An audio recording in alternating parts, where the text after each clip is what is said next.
ter sido premiada no Tietê Film Awards com o Social Impact Award foi uma surpresa e uma honra imensa. Eu espero que ter recebido esse prêmio tenha um impacto em outras pessoas que ainda estão só começando, que estão tentando descobrir sua voz usando o cinema e acreditar que a forma de contarmos nossas histórias, nossas verdades, nossas crenças e nossas percepções de mundo, elas merecem ser criadas. Meu nome é Jennifer Cabral, eu sou uma artista visual de Belo Horizonte, eu moro nos Estados Unidos há 20 anos e da necessidade de resgatar as histórias da minha família que ficaram para trás, eu criei um projeto chamado Americana. Nele eu tento contar as lendas, os mitos e versões distorcidas, às vezes, da história que, quando avaliadas, analisadas, pesquisadas através de arquivos de família, arquivos históricos, jornais da época, eu acabei descobrindo outras verdades, outras histórias que não foram diretamente contadas a mim. E o filme Matchbox, Caixa de Fósforo, foi exatamente um resultado da incapacidade minha de contar essa história através dos métodos visuais que geralmente eu trabalho, que é fotografia e documentário. E eu precisei usar, imagens em movimento para poder contar uma história que eu não sabia como processar internamente, quanto mais contar e compartilhar com outros. Então, dessa incapacidade surgiu um experimento, uma tentativa, é o meu primeiro filme. Eu nunca tinha trabalhado com essa mídia e foi uma surpresa para mim descobrir o poder que o cinema tem.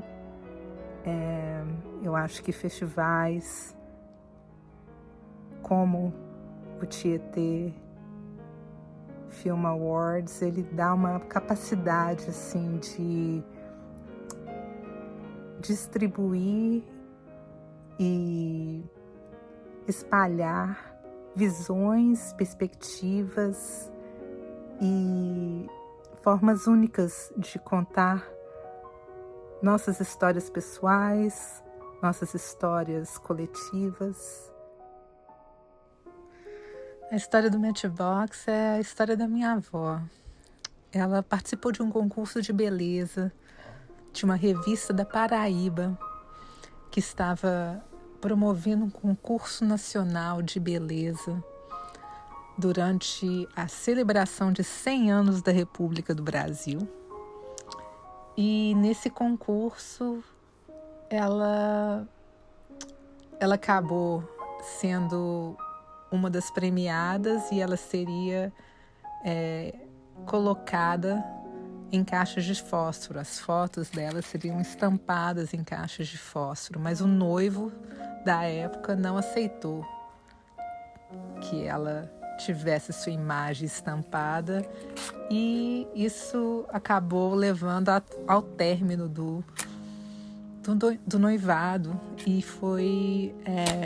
ela sempre contou essa história e eu abracei essa história com muito orgulho, de uma mulher independente que clamou sua liberdade, mas ela terminou o noivado no dia 13 de maio e ela usou essa data falando que neste dia a escravidão foi abolida e, portanto, não mais vou me casar com você, mas 100 anos depois, quando eu revejo essa história, eu percebo o quanto que, na verdade, ela é carregada, né, da falsidade de que uma lei, em 1888, libertava populações de escravizados do sistêmico racismo que ainda prevalece no Brasil e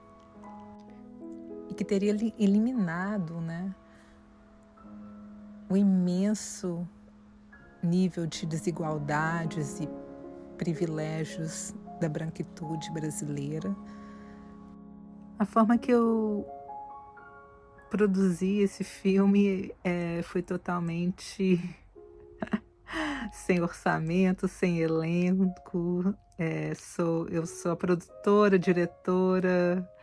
Eu gravei apenas as vozes da minha mãe e eu em conversas que começamos a ter, principalmente durante o Covid, e isolamento e a distância. E aconteceu um processo muito bonito, porque minha mãe sempre tocou piano a vida inteira, assim como minha avó, a principal personagem da história. Mas minha mãe não consegue tocar piano sem ter a partitura na frente dela. Então, quando começamos a conversar sobre a história da valsa, que foi um dia composta para minha avó por um noivo dela, ela só conseguia cantarolar, ela não conseguia tocar a música no piano. E eu comecei a pensar em fazer o filme. Eu fiz um primeiro, né, script, assim, para contar essa história. E minha mãe me liga um dia e fala: Jennifer, eu tenho uma surpresa para você. E ela começou a tocar para mim no piano, né, de cor, assim, de memória, a tal da valsa Eulina, criada pelo compositor Valdemar de Oliveira, de Recife, Pernambuco. E então foi um presente imenso que ela me deu. Eu gravei rapidamente no telefone o que ela tocou para mim, e é como esse filme termina, né? Mas eu vou falar que eu preciso da ajuda de vocês. Eu ainda estou à procura da partitura dessa composição. Então, se alguém tiver algum acesso a um arquivo que tenha composições de Recife dos anos 20 e encontrem a valsa Eulina de Valdemar de Oliveira, eu agradeceria muito se pudessem me mandar, me falar onde está. Então a história não terminou, né? A história não termina, ela continua. E é uma honra muito grande poder compartilhar ela e ter espaços como Tietê para poder contar. Um abraço.